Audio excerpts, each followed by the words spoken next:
Selamat pagi, salam sejahtera. Ada orang kata di dalam isu kali ini, mereka kata begini, fitnah dulu baru minta maaf, kata dulu baru minta maaf, cakap dulu baru minta maaf, buat jahat dulu baru minta maaf. Itu yang mereka gelar kepada beberapa orang pemimpin PAS yang telah pun membuat permohonan maaf secara terbuka beberapa kali kebelakangan ini.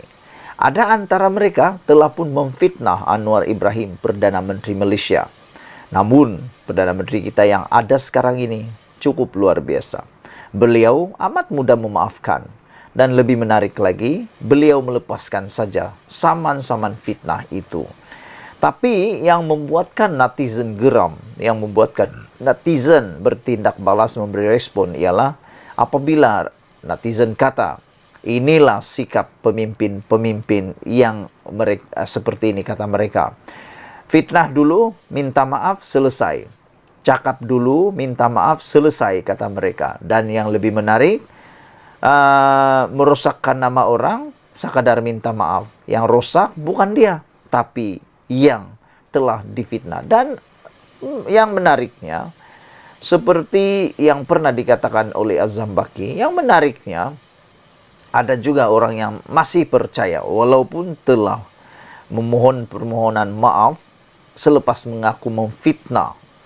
Ada juga orang-orang netizen nih, ada juga penduduk-penduduk atau netizen-netizen nih yang masih percaya dan masih terus percaya walaupun telah diakui itu adalah fitnah. Itulah kesannya fitnah. Ada orang yang tak tahu dan terus menceritakan walaupun telah diisytiharkan fitnah. Hari ini sekali lagi apa yang dinyatakan oleh netizen sebagai fitnah dulu, cakap dulu, baru minta maaf, terjadi lagi. Kali ini siapa lagi kalau bukan Tuan Ibrahim, yaitu seorang ahli parlimen dari Kubang Krian. Sekali lagi cakap, minta maaf. Cakap, baru minta maaf. Kali ini memohon maaf kerana mendakwa titah agung disediakan kerajaan. Itu yang kita kata tadi. Cakap dulu, baru minta maaf. Yang ini bukan hanya melibatkan ahli parlimen, bukan melibatkan ahli politik sahaja, tetapi melibatkan ketua negara ini, yaitu yang di-Pertuan Agong. Dinyatakan bahawa Tuan Ibrahim secara sah memohon maaf dakwa titah agung disediakan oleh kerajaan. Terlampau sangat untuk mengaitkan kerajaan, terlampau sangat nak mencari keburukan kerajaan yang ada sekarang ini, sehingga titah yang di Pertuan Agong pun dikaitkan dengan kerajaan. Perbuatan begini pada pendapat saya adalah perbuatan yang terdesak sangat nak mencari isu, mahu mencari keburukan kerajaan sekarang. Datuk Seri Tuan Ibrahim Tuan Man, PN Kubang Krian, secara sah memohon maaf di Dewan Rakyat berhubung dakwaannya bahawa titah perasmian istiadat pembukaan mesyuarat pertama penggal kedua Parlimen ke-15 disediakan kerajaan.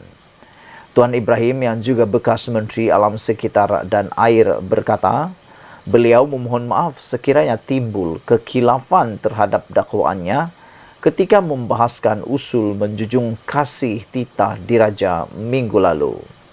Saya sudah memberi penjelasan berhubung kekhilafan berlaku kepada Speaker. Saya fikir ini tidak perlu dipanjangkan kerana kita banyak isu penting, kata beliau. Nah, ini yang kita cakap tadi. Bagi beliau itu perkara yang kecil. Dan bagi beliau ulasan ataupun alasan beliau supaya beliau dimaafkan ialah jangan dipanjangkan lagi kerana kita masih banyak isu penting, katanya. Adakah lebih penting daripada kedaulatan kebawah duli yang maha mulia di Pertuan Agong? Dengan perkara seperti ini, dengan dakwaan seperti ini, ianya secara tidak langsung telah pun menyebabkan satu perkara yang tidak elok berlaku dan dijangka difikir oleh rakyat berkaitan dengan institusi agung. Jadi, pada pendapat saya, seperti mana yang dinyatakan oleh semua netizen yang berikan komen, mereka kata tidak cukup untuk minta maaf saja. Sekurang-kurangnya perlulah didenda. Kalau tidak dipenjara tak apa, kata mereka. Takut nanti kalau dipenjara pula, nanti hilang kelayakan sudah sebagai ahli parlimen. Jadi ramai netizen kata, janganlah hanya sekadar meminta maaf. Kalau begitu, itu seperti kanak-kanak yang gaduh-gaduh-gaduh, minta maaf, selesai. Buat lagi, dan buat lagi, dan buat lagi. Sampai kiamat, buat lagi, dan tidak ada keinsafan, keinsafan ataupun keserikan. Masih ulang, dan masih ulang, dan masih ulang. Terbukti, sudah banyak yang cakap dulu, minta maaf, selesai, ulang lagi. Begitu.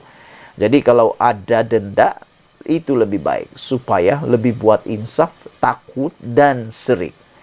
Saudara-saudara sekalian, apabila Tuan Ibrahim mengatakan, saya fikir ini tidak perlu dipanjangkan kerana kita banyak isu penting, saya fikir itu betul, tetapi perlu ditambah, perlulah didenda juga. Saya fikir sekiranya timbul kekhilafan, kata Tuan Ibrahim, saya mohon maaf dan kita terus kepada agenda lebih penting untuk kepentingan rakyat.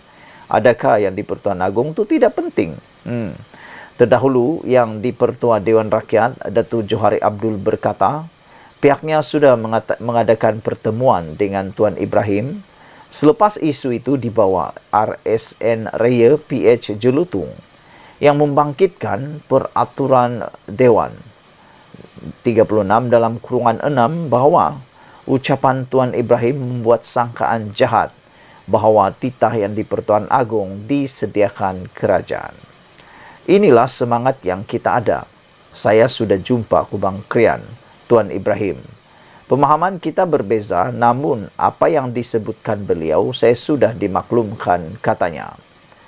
Minggu lalu, persidangan Dewan Rakyat kecoh seketika apabila Tuan Ibrahim mendakwa titah perasmian istiadat pembukaan mesyuarat pertama penggal kedua Parlimen ke-15 disediakan kerajaan dan dibawa ke kabinet sebelum diluluskan.